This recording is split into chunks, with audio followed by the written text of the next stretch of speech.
Nicole Sédillot, bonjour. Bonjour Jacques. Vous venez de publier chez Dervy Jung, explorateur de l'esprit.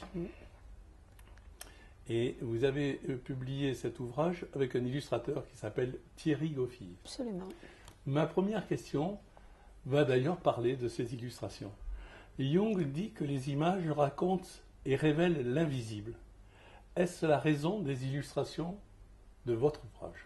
Alors pas vraiment, ce que vous dites est parfait dans la pensée de Jung, mais la raison des illustrations c'est autre chose. J'ai écrit déjà un certain nombre d'ouvrages sur Jung, et je m'étais dit là cette fois-ci, qu'est-ce qui pourrait être différent, original, novateur, et aussi qui pourrait apporter une accessibilité à la pensée de Jung. Et en fait le fait d'illustrer, c'est parti de là en fait. Parlons de l'enfance de Jung. Il a écrit « Je savais que j'étais deux ». Ma question, est-ce une référence à la double appartenance à sa parenté, un père pasteur cartésien, une mère païenne, voire spirite? Mais oui, bien sûr, ça part déjà de sa nature profonde, très certainement où il y avait déjà un clivage, et puis bien sûr de grandir avec un père et une mère qui sont complètement dans des modalités psychologiques, psychiques totalement différentes. Bien sûr que ça participe aussi à nourrir cet état du deux. Jung a beaucoup voyagé en Afrique, au Mexique, en Inde. Et ma question, sont-ce les contacts avec les cultures ancestrales qui sont à l'origine des concepts d'inconscient collectif? Pas que, mais ça y participe bien évidemment. C'est venu nourrir cette notion-là, qu'il va découvrir aussi avec ses patients. L'inconscient collectif, déjà, il va le rencontrer dans quelque chose de plus figé chez lui, à Zurich, avec ses patients, où là, il s'aperçoit déjà dans des tas d'expériences qu'il y a autre chose que le petit univers dans lequel il vit. Et bien sûr, ces explorations, ces voyages, ces rencontres avec des peuples et des cultures différentes vont venir accréditer effectivement cette notion. Est-ce que la suggestion de Freud, je cite, « Nous devons faire de la sexualité un dogme », est-ce que cette suggestion est probablement à l'origine de la scission Freud et Jung? Pas que, de nouveau, il y a plein d'autres choses autour, mais ça en fait partie, bien sûr. Il ne faut pas oublier que ces deux hommes-là, c'est une histoire d'amour qui a mal tourné, et en même temps qui a fait que s'il n'y avait pas eu l'un et s'il n'y avait pas eu l'autre, on n'aurait pas cette richesse aussi dans la dimension de la psychologie, de la psychanalyse, voilà. Donc oui, la notion de la sexualité fait partie de la pomme de la discorde, mais il y aurait plein d'autres éléments dont on ne va pas parler, mais qui ont alimenté aussi, je dirais, les dissensions entre ces deux hommes. Quand on parle des rêves, pour Freud, la grande différence, pour Freud, c'est un refoulement sexuel. Pour Jung, c'est un outil de transformation. Est-ce que vous pouvez nous en dire un peu plus? Oui, alors là, oui, bien sûr que là, les deux hommes vont partir d'un même processus, d'un même procédé, et après, ils ne vont pas en faire du tout la même chose. Donc, pour Jung, c'est and so what? Qu'est-ce que j'en fais? C'est un outil de développement, c'est un outil de compréhension de soi pour aller dans quelque chose, dans un univers qui est de l'ordre de la création et de la créativité. Ce n'est pas simplement le refoulement d'un désir, c'est aussi, alors ça peut l'être bien sûr, Jung ne dit pas non à cette proposition, sauf qu'il ajoute quelque chose d'extraordinaire. Maintenant, ça me sert à quoi? Qu'est-ce que j'en fais?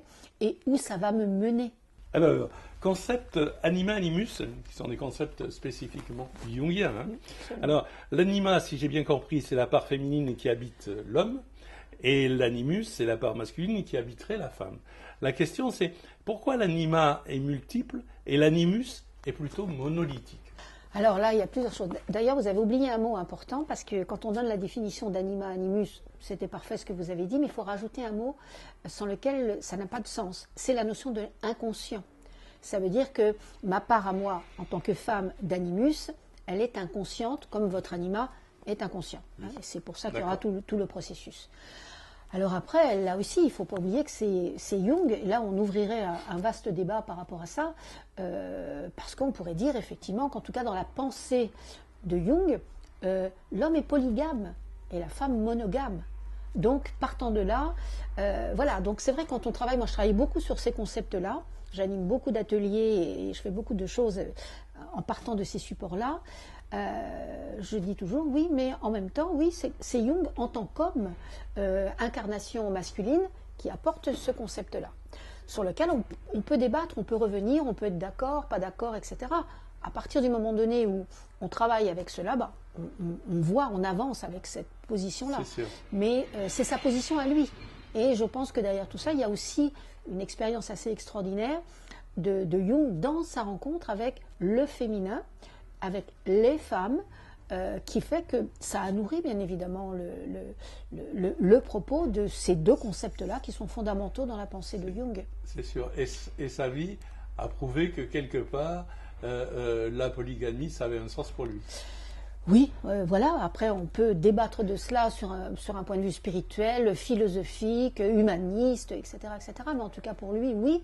Et on peut quand même dire que c'est parce que Jung a été entouré de femmes, et de grandes femmes, justement, qu'il a pu devenir qui il est. Hein. C'est banal, hein. Je ne vais pas vous faire que derrière chaque grand homme, il y a une grande femme. Il y a une grande femme. Voilà, mais en tout cas là, ça fonctionne. Alors, pour Jung, les symboles nécessitent des décodages. Quelle importance pour lui? Est-ce que, quelque part, c'est un process qui permet de passer du signifiant, sonore, visuel, au signifié, son contenu? Oui, alors il faut déjà... Qu'est-ce que le symbole et à quoi sert-il? Le symbole, c'est quelque chose qui permet d'unifier ce qui a été séparé. Voilà, c'est ça la fonction symbolique. Hein, c'est effectivement comment remettre en totalité quelque chose que je sais, que je connais parce que j'ai du conscient, et quelque chose que j'ignore qui est resté dans l'inconscient. Donc, la fonction symbolique, c'est une fonction, en tout cas pour Jung, elle va permettre de venir ou de revenir à quelque chose qui est pour lui fondamental, c'est-à-dire cette notion d'être entier de soi-même. Individuation, du latin indivis, c'est-à-dire qui n'est pas divisé, on est en plein dedans. Hein. Et ma question, c'est, est-ce que la démarche d'individuation de Jung n'est pas, d'une certaine manière, parallèle à la démarche d'introspection des francs-maçons?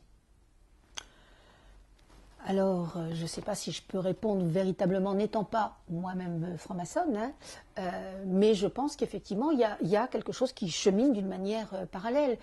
Comme vous l'avez dit, être un individu, c'est être dans la non-séparativité, c'est-à-dire être dans la totalité de qui nous sommes. Et je pense que la quête maçonnique aussi, c'est d'aller effectivement à retrouver cette part manquante pour devenir l'individu, unique, indivisible, non séparé de la totalité de qui je suis. Concept de synchronicité inventé par Jung. S'il faut comprendre, il n'y a pas de hasard, il n'y a que des rendez-vous, ne sommes-nous pas dans la démarche de Jung qui aborderait un domaine plutôt mystique?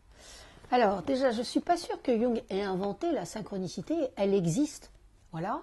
Lui va la rencontrer via des expériences. Hein. N'oublions pas que tout ce que Jung amène, c'est aussi par son observation, ses expérimentations.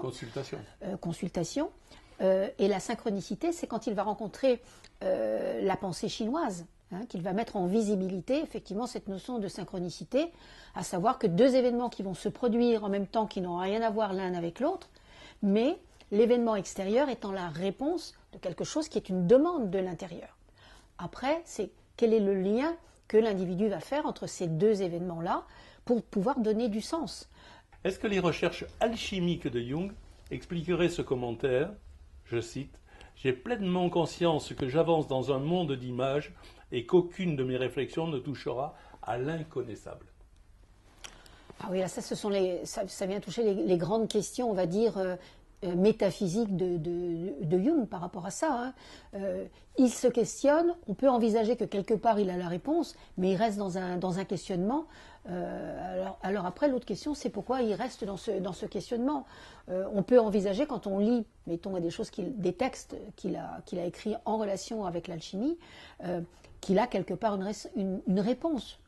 Revoir pourquoi est-ce qu'il met en permanence des questions? Alors probablement est-ce que c'est pour nous questionner, nous, ou pour continuer, lui, à se questionner? Parce qu'il a des réponses qu'il met en forme, en images, en texte, en gravure, en sculpture. Si, voilà, moi j'ai eu cette chance d'aller visiter les lieux de vie de Jung, et on se dit c'est inscrit dans la pierre, c'est inscrit dans les mots, c'est inscrit dans la peinture. Le mandala, est-ce que le mandala, c'est un rapport avec les images archétypales?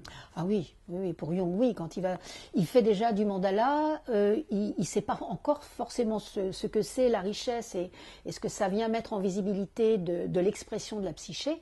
Mais bien évidemment, pour lui, et il découvre le mandala, il fait des mandalas avant de se questionner aussi sur la pensée orientale, sur la culture orientale, etc.